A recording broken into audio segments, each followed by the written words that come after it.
Woody also had a freeze out In too an ice in storm? Missouri. Yeah. Oh my gosh. He Did you slipped. see See the video of him slipping? Let's show that. well, let's let's roll throw that that up. We video have to right share now. that. We got to show this video. So this is Woody. He works with us, manages our social media, and his Ring camera caught him doing this. Ask at livebeard.com. Not ask. What you don't understand is The spot opened up literally next door. That's a it's big real. freaking win for the company because We this started this show because Bether and Anthony. it's crazy how loyal guys were is thirsty for some one of the real- encouraging men to be the best version. Ask us anything. Welcome to the Beardsmen. That is a good question. you got 14 hours, let's say, a little bit burnt out, unmotivated. Week, not their birthday. I gotta extend it. Welcome to the Beardsmen. I'm here with the Beardsmen, Mink and Spencer. What's Episode up, guys? 9. Hello. What's up, Here guys? we I'm are. Spence. My name is Mink, and man, we started this show because as the owners of Live Bearded, our favorite thing to do over the 8 years now that we've ran this company is connect with our community, to chop it up, meet guys, and talk about the experience of being a man in the world today. Yeah, we're excited to be here with you guys today, guys. This is an Ask Us Anything, whether it's lifestyle related, Live Bearded stories, literally fitness, health, wellness. I don't care what you ask us. Just ask us what's on your mind, and we're You here can to officially ask us about fatherhood now. about fatherhood. I've got 3 weeks of experience now. Yeah. Very- Spencer is I know it all. loaded with all of the knowledge. all of it. I got There's it a all lot dialed that's in. happened since the last episode. Yeah, it's been a couple weeks off. Yeah. But if you're listening, if you have questions, Jer, how can they get those questions submitted?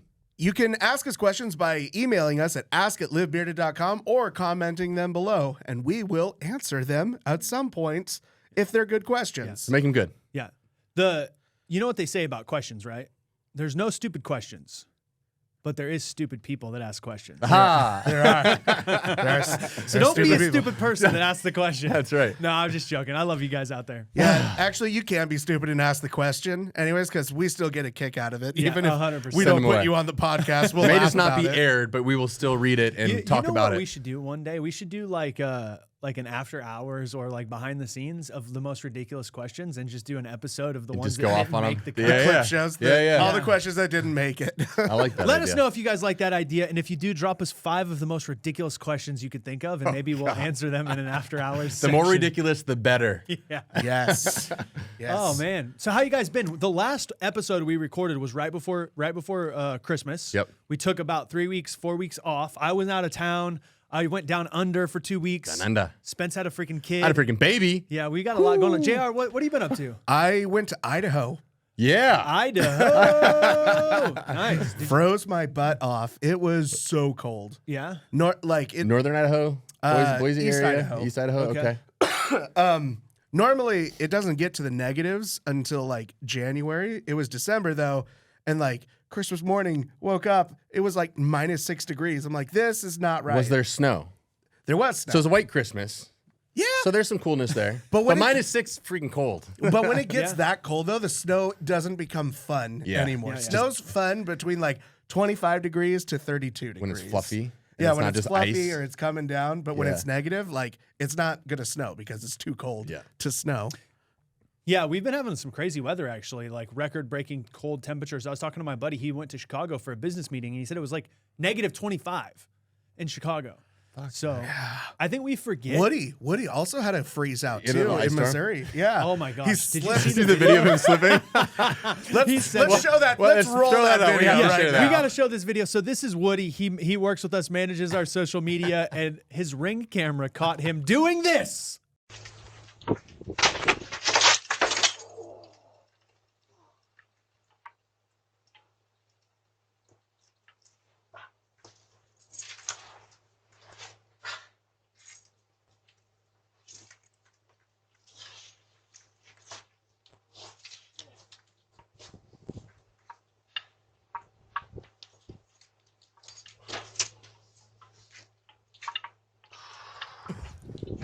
That was funny. Oh my God. He said that to me yesterday, and I could not stop I watched laughing. it legit 4 or 5 times. I hadn't seen it. We're in our content meeting. Yeah, you were in the They bring it middle up, of and our I was meeting like, watching it. I didn't see it as the random Slack channel. I was like, I didn't see this. So I watched it, dying laughing. Had to watch like 4 or 5 times, and it was extra funny because it was Woody. He was like, I'm going, literally hit me up. He's like, hey, I'm going to the doctor. I think I dislocated something. He was so casual. It looks like it. I thought he Dude. like bust. I thought there was a step right there.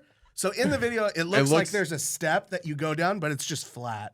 But he It went looked like his head backwards. came back and Yeah. smacked the corner. It was Oh, scary. It was a little scary, but he's okay. Yeah. He is okay. Yeah. So Except Spence, for the I'm doctor. dying to know. I'm sure the audience out there is dying to know. You just had your first boy. Yeah. What was that experience like? What's maybe one or two of the biggest lessons or takeaways or things that you want to share with everybody? Yeah, man. A baby boy, blessed, showed up a few days early. New Year's Eve. It was kind of crazy. We were expecting due date was January 3rd, 1:30 in the morning. Water broke. We're like, oh shit, this is happening. New Year's Eve. It was wild. The whole experience. You know, I talked to a lot of dads prior to going into this, and they're like, you can't really explain it. You just have to experience it. And I was like, okay, like I'm sure that's true. It's so true. Like I could put words to try to describe it, and I will here in a minute. But the emotion that you feel is so much beyond anything that you can try to describe to witness it. To be in the hospital, to see your son come into this world was just a truly magical moment. And the bonding between my wife and I is unbelievable. So I took a couple weeks off. It was awesome for the team here to hold things down. Spent a couple weeks at home just getting some good quality bonding time. And having a kid is crazy, man. On one hand, it's like this is the ultimate responsibility. And I feel scared as shit in a lot of ways because it's like, how am I supposed to guide and lead this little human to be the best version of himself and provide him the support and love and encouragement to mold him into being a high value man with standards and values.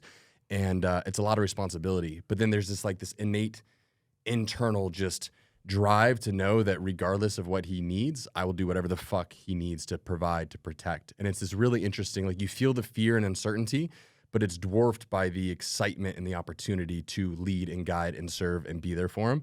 And it's just, it's a lot of emotion to process. In a lot of ways, when I hold him, probably the most impactful thing that I felt is it's like looking into the mirror in a lot of ways. And you see yourself in this little human, which is fucking wild. Like you see little bits of you and little bits of my wife. And it's like, this is like a little mini me. And it's like a look into the past, and like you want to make sure that you can help guide and build him to avoid the mistakes that I've made in my past. And the level of responsibility that I feel is way beyond anything that I've ever felt before, and the excitement to selfishly love and support my family beyond my personal needs. You know, it's like as a young single dude, you can be selfish, and I think that's healthy in a lot of ways. And as I've kind of grown and transformed into this next chapter of my life, it's how can I serve and support and be of service to my family and be selfless and do whatever the fuck my family needs. It's a really big responsibility, and I'm really, really excited and grateful for the chance to be able to do it. Yeah. It's wild, guys. So it's like 10% fear, 90% excitement, 15% concentrated power of will. Yes, it's so true. Yes. And it's early, right? Like it's 3 weeks. He's a little potato. He's a stud, but he's a little potato. He doesn't do a whole lot. He sleeps a little bit. He shits a lot, and he eats a lot. I will say, so much respect to all parents out there, because it is a big commitment. It's a big responsibility. It's a lot of work. A whole different level of appreciation for my wife, for women, for mothers, the amount of effort and energy that goes into creating life. And it's really fucking powerful. And I think my appreciation for my parents, you just see things differently. You know, my appreciation for women, my wife, mothers out there, it's just, it's such a different lens and perspective that I never have obviously experienced yet. So it's really powerful. Yeah, it's amazing, man. You know, I've heard a lot of conversation around like when do you become a man? You know, and I don't know that there's a one size fits all solution, but the one theme that I've heard is like, you don't really understand what it means to be a man until you have to take responsibility for someone or something that goes beyond you. And, you know, there's different ways that is. Like if your father dies or your parents die, like you now have the responsibility to carry on the name, the family, the legacy, or marriage, right? New level of responsibility, kid, new level of responsibility. And I think, we live in this world today where people are trying to avoid a lot of responsibility. And I think it's the responsibility actually that creates meaning, that creates fulfillment. Like, let me ask you this question. You've now have the most amount of responsibility you've ever had in your life, the most amount of fear, the most amount of uncertainty, the most amount of unknown. You've got a very successful business. You've got a new wife, and now you have a baby. Have you ever felt more intention, more fulfillment, more happiness? Not even close. Yeah, not even close. And the level of focus when you go through this and you realize it just changes your priorities, and it has to, and it forces. And there's so much power in focus. There's so much power in committing to something and not wavering, not being distracted by anything other than those things. And for me, it's my relationship with God, my relationship with my wife, my relationship with my son, my business. And it's like life, there's more moving pieces, but it's like simplifying in a lot of ways because the priority and focus is simplifying. Yeah. And the fulfillment that comes from that is exponential. Yeah. Is it fair to say that your comfort zone has been shattered? And you're like, Yeah. yeah. Yeah, it forces. Yeah. But all the best things come through the hard times, right? Yeah. And I think this is an example of that. It's like no sleep, trying to make sure to still juggle my health and wellness because that's priority, my relationship with my wife, the team, the company. Like, there's a lot to juggle. But it's those, I think it's these hardest times that strengthen you the most. So how do you maintain what you're trying to accomplish? I saw, I'm still seeing you at the gym in the morning. Yeah. Amanda, a week and a half, 2 weeks, 3 weeks, I guess now. Yeah. Afterwards has been going. So it's like she goes Back and at then comes home and then you go. Yeah. And now, now you're getting integrated back into the office. Like, how are you maintaining all of those things that you say are a priority to you? Yeah. I think there's a number of things. I think a lot of it, I have to give credit to the discipline that's been created over the previous decades of time, right? It's not like I suddenly have a kid and now I'm going to go to the gym. I've created a habit. I've raised my standards as such that I'm going to live a healthy lifestyle. I'm going to commit to my physical health and wellness for longevity. And so my standards have been risen to a place where this just magnifies the importance of those things, right? And so my discipline leading up to this has created the habit of waking up early, going through my morning flow, making sure I work out, making sure I eat healthy, making sure I have a really productive, efficient work day, making sure I'm supporting my loved ones. And this is just a continuation of that because I've been building that habit. Yeah. Yeah, I think the key word there that I was searching for, it was a loaded question, is standards, right? Because oftentimes in life, and I know we've got a lot of brothers out there that are listening that are like, man, I don't have the time to do this or the time to do that, or, I've got to do this responsibility over here, so I can't do that. And it actually just comes down to the standards that you hold yourself to and getting very, very honest with the man in the mirror and saying, what are my priorities? And I'm going to elevate my standards to meet that priority. And if you don't, the simple truth is and using fitness as an example, because it's just such a simple example. It's like, if you say over and over and over again that you're going to get yourself in shape and work out and drop some pounds or do whatever, and everything else comes first, you're just lying to yourself about that being a priority. Or you're lying to yourself about the standard that you hold yourself to. Yep. And I don't want to be the person to tell you that, but the truth of life is more important than the way that we wish it was. And I just honor you as a brother, as a business partner, as a friend, because I've seen you build those standards over years. And we've known each other fucking 18 years now, which is really remarkable. And so to see the growth in the journey has been really, really exciting. And I'm excited for you to be a father and to not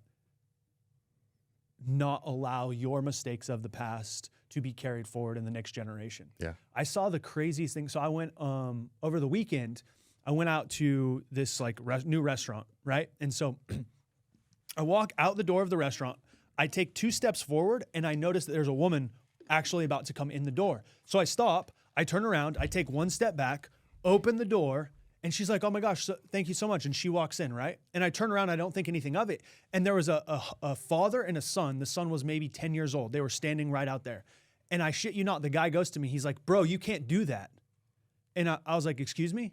And he goes, you're making me look bad in front of my son. He goes, my son's asking me why I don't open the door for my mom like that, or for my wife like that. And I was like, raise your fucking standards, dude. I honestly, in that moment, because there was the kid there and there was the father there, and I was like, what do I say here? Yeah. And then I was like, well, I think we all should open the door for women. That's 100%. And then he's like, you got to stop that, man. You're making me look bad. My son is already blah, blah. And then finally I just looked at the kid and I was like, hey buddy, always open the door for women. And then I just walked off. And I couldn't I was so dumbfounded that someone would go out of their way to tell me to stop being a bad example for being a good example. For being a good human. Of opening the door and showing. And it was just I thought about it a lot, and I was like, how far have we come in society with our standards, where we literally are telling other people to not go out of their way in service of others because it makes us feel less than, and over the weekend I was doing some writing, and I was just writing. I was like, I feel like we've lost our way. We used to celebrate individual achievement. Now we demonize the achievers. We used to celebrate when we take personal responsibility, and now we celebrate victimhood, and it's like, what's right is now wrong and what's wrong is now right. And I believe the path forward is to empower ourselves and to raise our standards and then to teach the next generation so that when we move forward, we can correct some of the dysfunction in the culture that we live in. It's so true. There's a quote that says, it's easier to build strong children than to repair broken men. Wow. And we have a lot of fucking broken men. That's a perfect example. And it's easier for him to try to pull you down than to lead by example and guide his son to be a high value man with standards to simply hold the door for another human being. Yeah. Like, that was just, it was so crazy to me how toxic of an example that is as a father to a son. Yeah. And so pulling this back to like feeling that quote pressure, looking at him and seeing a reflection of myself, is to lead by example through my actions, right? And the accountability that I feel to walk the talk, right? And not just teach him with my words, but then not align with who I am as a man through my actions. Because kids are fucking sponges. Anything you do or say, they're gonna pick it up, right? And he's influencing his son in such a negative way. And he has the opportunity to turn that around and guide and build a future leader who can then influence his peers. Yeah. And I think that's how we can shift the tides in terms of masculinity and the way the world views men. In today's society, we have the opportunity, but we have to build other leaders. And that's one of the things I'm most excited about being a dad, is the opportunity to do that with my son and how he can do that to his peers and make an impact. So. Speaking of accountability, yeah, you have an accountability to the community with some of these questions that they submitted.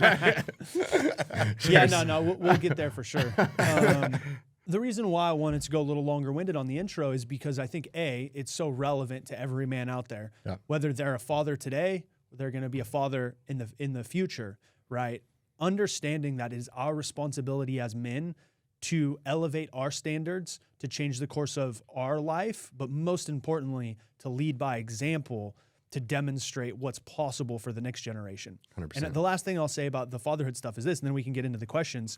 I heard someone say the greatest form of child abuse is telling your son or daughter that they can be everything that they want and you not demonstrating by example that you can. Like, you can go be anything that you want. Yeah. But I'm just going to sit here and be a fat, lazy Be lazy, not pursue my dreams. And not do anything. Like, that's the greatest form of child abuse that exists. Such a weird sentence. The greatest form of child abuse. Oh, you can go do anything, Dax, but I'm just going to sit here and I can't. Yeah. You know? Yeah. What was me? I'm the victim, or whatever excuse or reason you put behind it. Yeah. Powerful shit. Yeah. I'm excited. All right. What questions we got today? The questions. Yes, let's dive into them. This is actually more of a general consensus. A few people have asked this. So I'm kind of lumping everyone together here. But we talked about this a little while ago about what it takes to, or being friends with people and like your friend groups changing as you grow up. So one of the things that people were talking about with their friendships is, what does it take to be a good friend? What do you think? Yeah, the first thing that comes to mind is I think it's okay to lose friends. And I think it's super natural and part of life as you evolve who you are in different stages of your life, right? Like friends I had in grade school are going to be different than high school and college. And depending on where your standards are and your values and your mission and what you're striving to do and be, like you're going to shed friends if you're growing and they're not growing with you, right? If you have big goals and aspirations and you have to commit to not partying on the weekends and all your friends want to go out all the time, it's like, well, maybe those aren't the best friends for you to be around anyway. So I think you have to get clear on who you want to be and then who you need to surround yourself with to accomplish those things and align yourself with friends that have the same values and standards. And beyond that, I think if it's what I've learned, and especially through this process, is if there's people that you want to connect with, so say they are people that you want to stay connected with, as you get older, you just don't have as much time, right? If you're trying to juggle a business, you're trying to juggle a wife and a kid and a puppy and all these things, like, well, shit, I don't have a lot of social time. Yeah. But I will say the little touch points go a long way to maintain friendships. I think anytime any of your friends are going through a tough time, if you're there to support them or just let them know that you're there if they need anything, when they're going through hard times, if you as a friend aren't there in their corner, they will never forget that. Whether it's a lost loved one or family member or a tough business deal or whatever it is, for you to be there to support them when they're in need, that goes a long way. And I think that's a big point. I think just high touch points, like, and genuine, like, I'll let you, I know you send videos a lot, and I think there's a lot of times we're like less connected as people, and it's easy to send a text, but going out of your way to like send a video or meet in person or a phone call, people don't get on the phone anymore. Just like trying to go out of your way when it's not convenient for you to truly stay connected. Yeah. I think that's super important. Yeah, there's a lot to unpack with this question. You know, as the question was being asked, I was reminded of a funny parable that I heard. And it's all about friendship, right? And it's like, imagine that God came down to earth and he sat down with you and he's like, hey, Spence, how's it going? And you tell God, like, what, like, why are you so hard on me? Like, life sucks. Like, you know, this is happening and that's happening. It's fucking raining all the time. Like, shit's just always going wrong. Like, why don't you make my life easier? And God's like, okay, cool. But you're just negative about everything, right? And then God goes to JR and says, JR, how are you doing? He's like, you know what? You've created a wild adventure for me. Like, my car broke down and this happened and I lost my loved one and my wife and I got a divorce. And like, man, it's been so crazy, but it's been such a blessing because I've learned at every chance. Yeah. And like, we have the rain and, you know, every time it rains, it's like a miracle. And then the idea is like, who do you think God wants to spend time with? The asshole that's bitching about everything that he's created, or the guy that sees like grace and beauty in everything that he's created? And I just remember this because it's like, who do you want to spend your time with?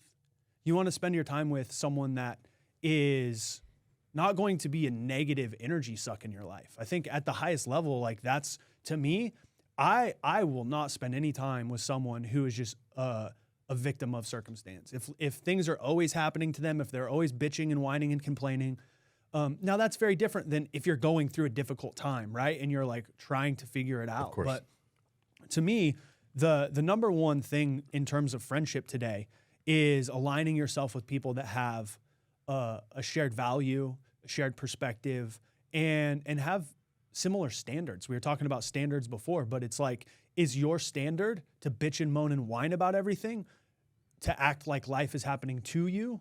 Or is your standard to try to find the good and the grace in the moment and see how you can learn and grow through the adversities, you know? And so for me, that's just the foundational baseline. It's like, are you a good person? And do you add light to my life?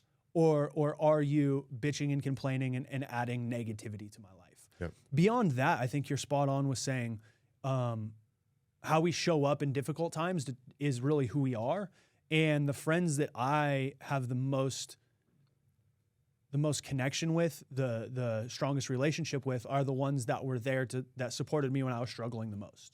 When I had the biggest failures, the biggest setbacks, when I maybe did or said something that I wasn't proud of as I was making mistakes and learning and growing, and you grow through that. But to me, it's what type of energy do they live their life by? What values do they live their life by? And do we have shared interests? Yep.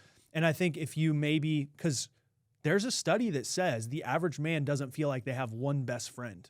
So there's a lot of guys out there that feel lonely. And even, you know, like I'm a single guy, just turned 38 years old, run a great business, have a lot of great friends. But just the nature of like my friends getting married and having kids and whatnot, like I end up spending a lot of time by myself. And it's like, wow, it's very easy to see how as we get older and the demands of life pull us in all different directions, it's much more difficult to maintain friendship and connection. And so to your point, I think you have to be more intentional about it, and you have to be more intentional about the people that you surround yourself with. Yep. I think we're all going to outgrow certain friendships because our standards or our values change and evolve over time. And so I would just focus on supporting the people that you want to be friends with, being there for them in a completely selfish manner. And I think that's like, to me, that's the nature of friendship. Yep.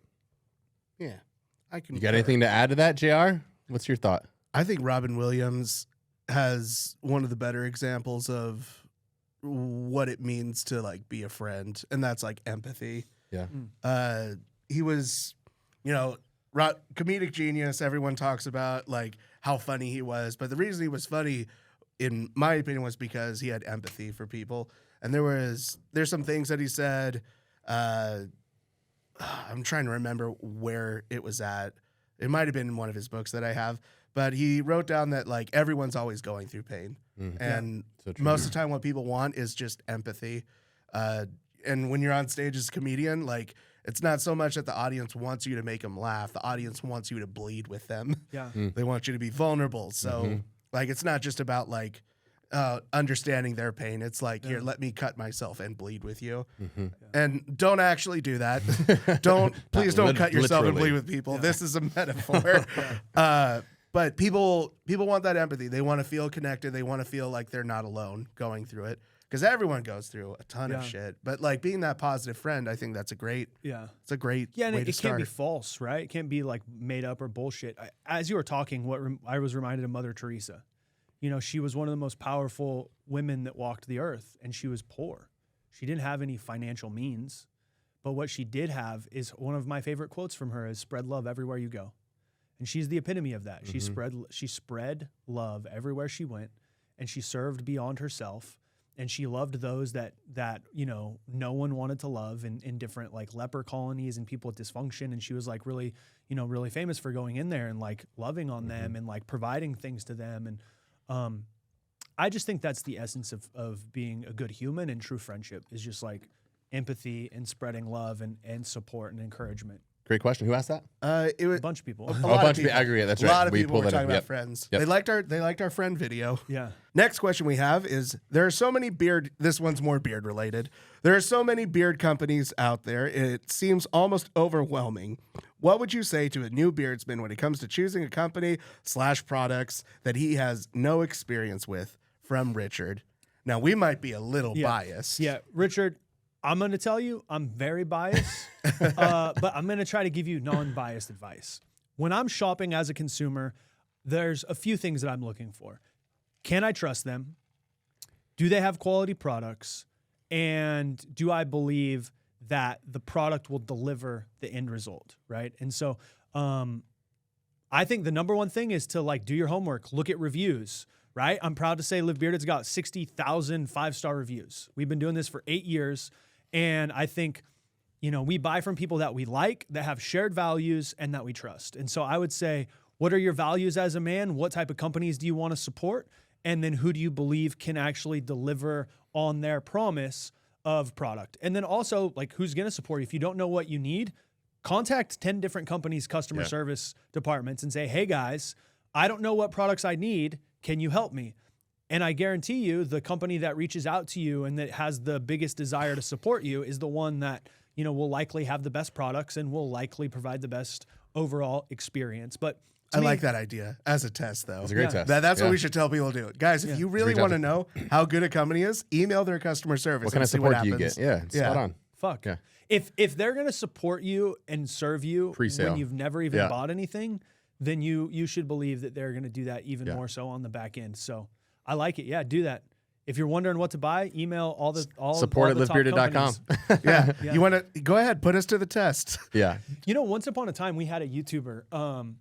Because we have 365 day, no questions asked guarantee. Like we do everything we can to like make sure that we can stand behind our word. And there was this YouTuber, I think his name was like the BeardTube or whatever. BeardTube, yeah. And you know, he had a big channel, like 100,000 subscribers on YouTube. And he's like, I see all these ads from Live Bearded saying that they're going to do whatever they can and this and that and return policy in 365 days. So I'm going to put them to the test. And he bought a bunch of shit and he reached out to us and he made a whole video about it. And he was like, you know what? They reached out to me right away. They got back to me. They called me. They honored their word. What a crazy concept. The company actually did what they said that they were going to do. Nowadays, that is kind of rare, actually, unfortunately. Yeah. So put them to the test. Yeah, I think it's all spot on. I just to echo on that, I think the opportunity we have now to support brands that are aligned with your personal values and mission, right? Just about every product out there is commoditized at this point, right? You can find beard products everywhere from all sorts of different brands, but who are the people behind the brand? What kind of team culture? How are they, like, if you're buying products, you are supporting and giving them your hard-earned money. How are they using that money, right? Are they using it for good? Are they here in the US? Are they some nameless, faceless company? Are they supporting their team and doing good things in their communities? Like, you're essentially giving your money to help support that company deploy that money in whatever way they want. And what kind of men are they, or men and women? What kind of people are they? I'd say just do some research on the brand and see who you're supporting, because ultimately... Yeah, I think we're seeing a huge trend towards value-driven consumerism. Yeah. What values does the company have? Do I support those values? And do I want to give them my money? So I think if you do those three things, what are the values of the company? How do they actually treat you? Put them to the test, and then do the products deliver on it? Yeah. I mean, I'm really, really proud. I gave a talk on Friday about Live Bearded and some business lessons to a group of entrepreneurs. And one of the guys, I was like, do you guys have any questions? And he raised his hand. He's like, I went to your website. How do you have 60,000 5-star reviews? That's amazing. What do you do? And I was like, we deliver great fucking service. Yeah, and great he's service. Literally, you're not gaming the system. You're not trying to like incentivize people or pay people or whatever. I'm like, no, bro, that's 8 years of fucking hard ass work of delivering upon our promise. Yep. And that's the one thing I'm probably most proud of is the reputation that we've built through standing by our word. So selfish plug, just go to livebearded.com, buy our shit. Super simple. You'll have the best products on the market. If you don't like them, we got your back. And like we said, if you don't think it's true, put us to the test. Email us. Use an email that is secret and it's not your other one. Put us to the test, see what happens. But like, don't be a dick because we're not going to be dicks to you. You can be a dick to us, but we'll just still be cool. That's right. Yeah. Cool. Thanks, Richard. Our next question is, hey guys, my name is Dakota Lowe. I just watched the first episode of your new podcast and decided I wanted to submit a question in hopes you could answer for me. That's a long time to get to the question. Dakota, let's go. Dakota, thank you for your question. Where/how do you find the courage and confidence to roll the dice on big risks, such as putting everything you have into starting a small business? How do you feel comfortable investing the risk? Yeah. When do you know it's good, I guess? Well, I would say that there is no comfort in it. So there is no the idea that you're going to be comfortable taking a big risk is impossible in my opinion. Like those things don't exist. Yeah. You have to be comfortable being uncomfortable, if that makes sense. I think being able to take big risks comes down to a few things. One, you have to know why you're actually going to do it. There's a saying that says, if you have a strong enough why, you will endure anyhow. So to me, I think the purpose why you want to take a big risk or why you want to start something, whether it's a business, a marriage, a kid, we have to have a clear understanding of what that is for. And I think it has to be substantive. If it's just, I want to make money or I want this or I want that, likely not going to succeed. And the truth is, like, starting a business is the hardest thing you'll ever do in a lot of ways. Next to probably getting married and having a kid. But I guarantee it's one of the top 3 things. Kidney stones are pretty rough too. Yeah. Speaking from experience. No, well, my dad had a lot of kidney stones. It just looks painful. Okay. Sounds terrible. Oh, yeah. It's awful. That one's probably not elective. No. Right? We're more talking about elective. Oh, that's elective. Okay. That was good my distinction. disconnect. Yes. Okay. Yeah. I'm following now.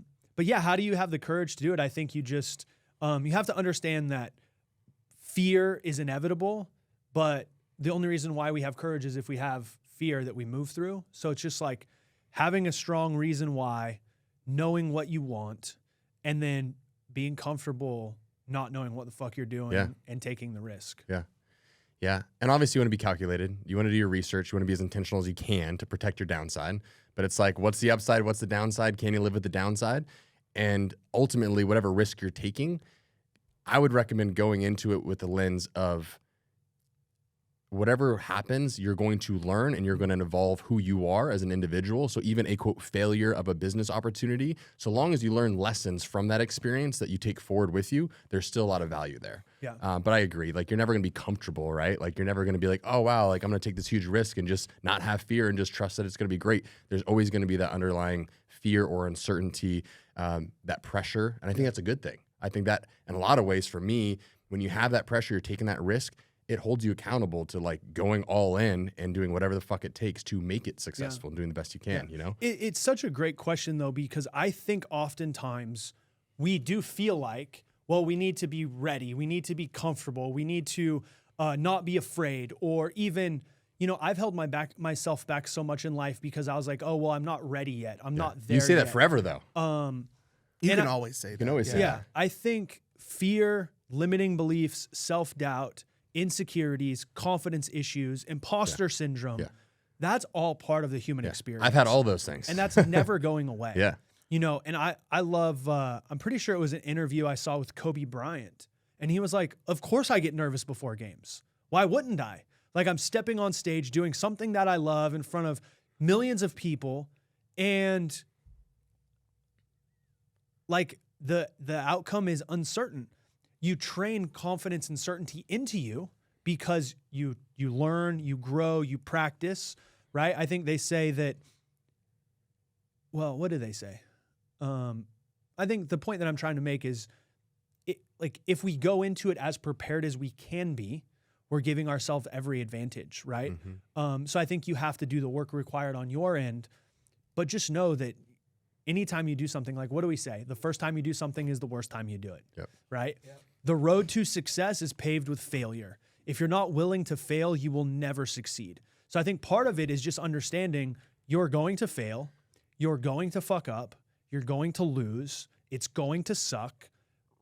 That is not a question of if it's going to happen. It will happen. It will be the most difficult thing that you've done.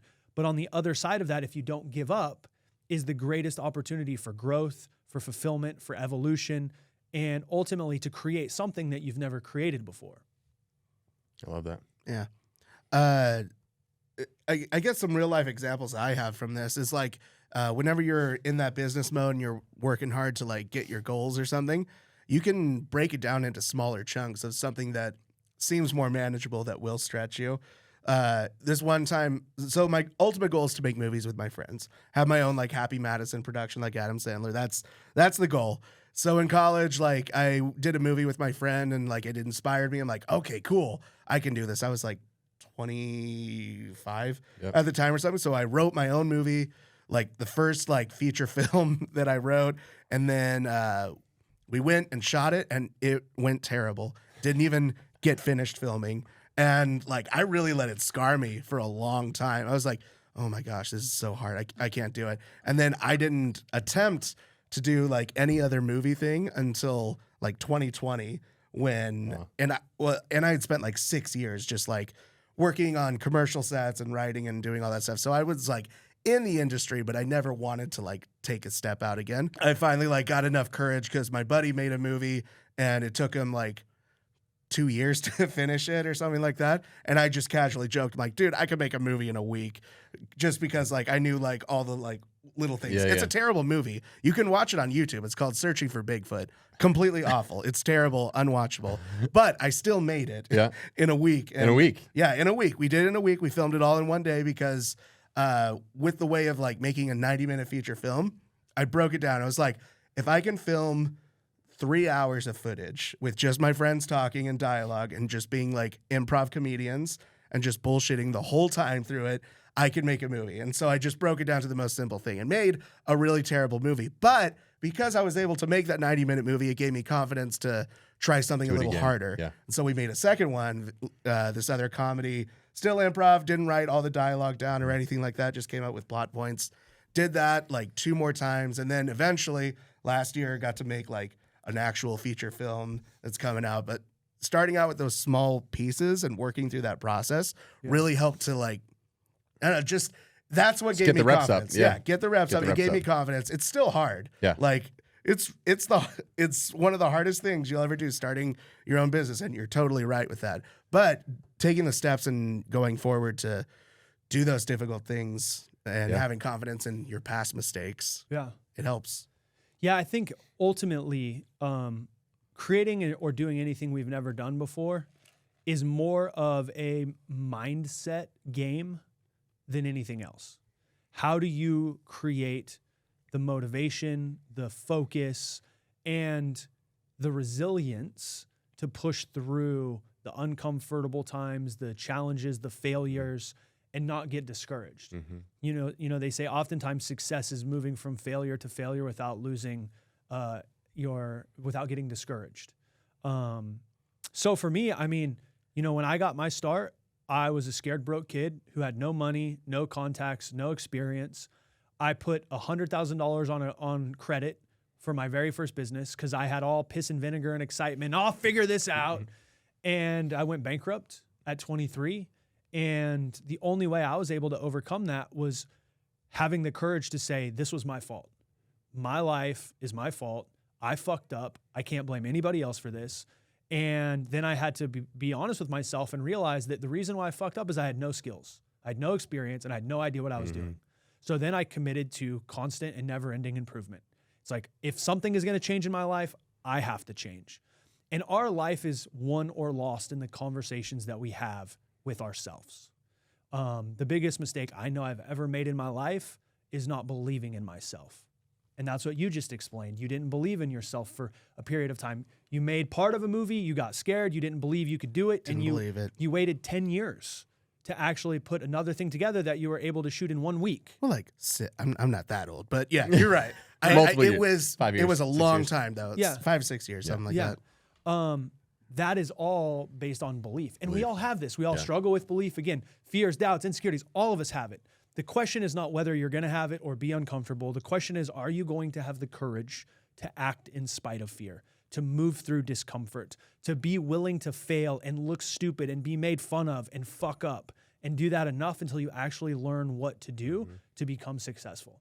The last thing I'll say on this topic is a good friend of mine when I was first getting started as an entrepreneur. He said, Anthony, the number one job of an entrepreneur is to learn how to get a paycheck or make a sale. So you can make sales while you fuck up and learn how to become an entrepreneur, because you're going to have to pay for a lot of mistakes that you're going to make. And so the primary skill in business is to learn how to make a sale so that you can pay for your mistakes that you're going to make until you learn how to actually be an entrepreneur.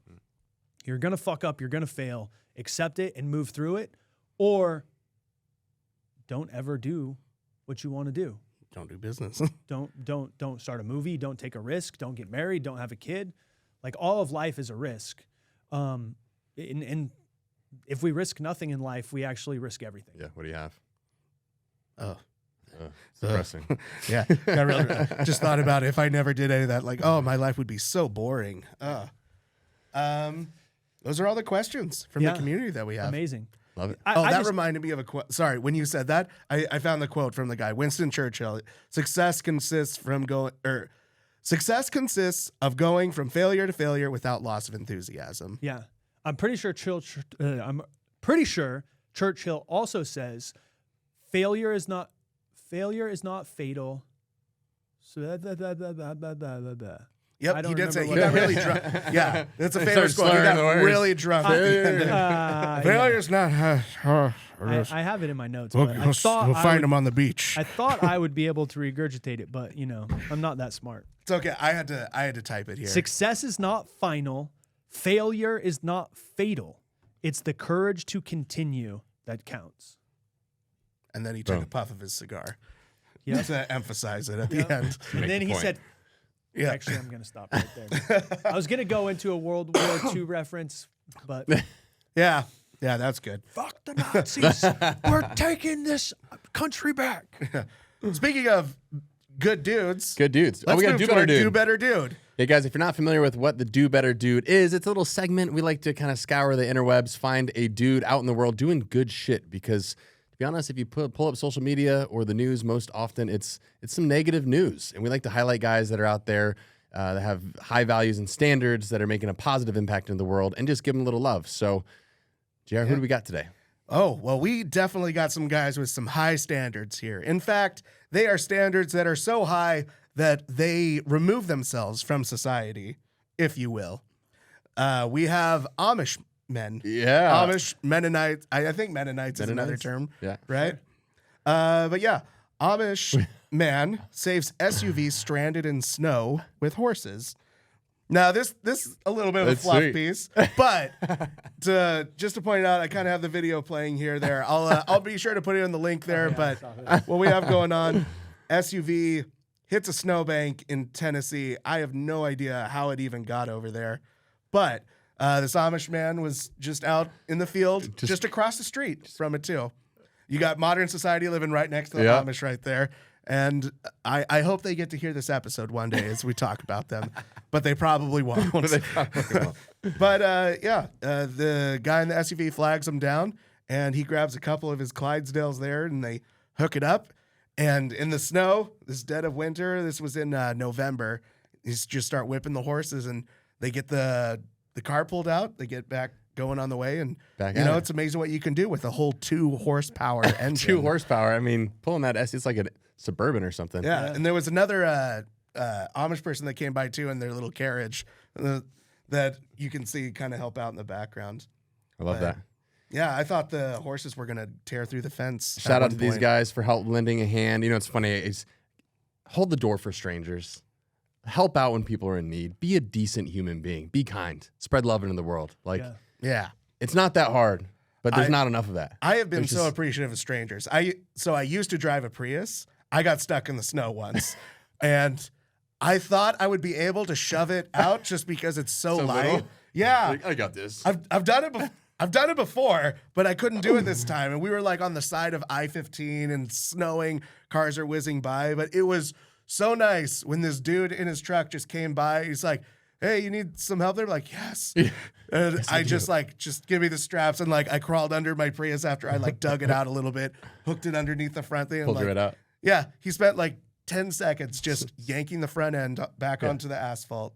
Yeah. That's so great. Yeah. Hold the door open Hold the for door. people. I mean, come on. There's no price to being a good human. Yep. But the reward is unlimited. I think leading by example, inspiring through action, and spreading love everywhere we go is the most powerful thing we can do as men and as leaders. And I believe we're living in a time where we need powerful leaders to stand up and lead in a powerful way. And this is my call to every man out there who's listening to this. Be the man that you admire. Step into a higher version of yourself, raise your standards, and spread love everywhere you go. And if we all do that together, we can change the fucking world. Let's fucking go. Yeah. Love it. If you enjoyed this podcast, let us know in the comments below. Give us a like, share, subscribe, comment, or send it to your enemy if you hated it. We don't care. Also, if it's all for the shares, baby. Just give us the shares. Yeah, give us the shares. Subscribe. Hey, actually, I think if you subscribe to the show on whatever podcast form you listen to or on our YouTube channel, that really helps us get this word out of just being the best men that we can be. Definitely. And that's what this conversation is all about. We want to talk about life. We want to answer your questions. We just want to chop it up and learn and grow together. So do us a favor. If you got any value from this, subscribe on whatever platform you're listening, and please share it with one Beardsman that you know that could get value from it. Yeah. And comment with us. We respond because we have great customer service. Also, if you have any questions that you would like us to answer, put it in the comments below or email us at ask@livebearded.com. All right. As always, guys, Live bearded! Mic drop.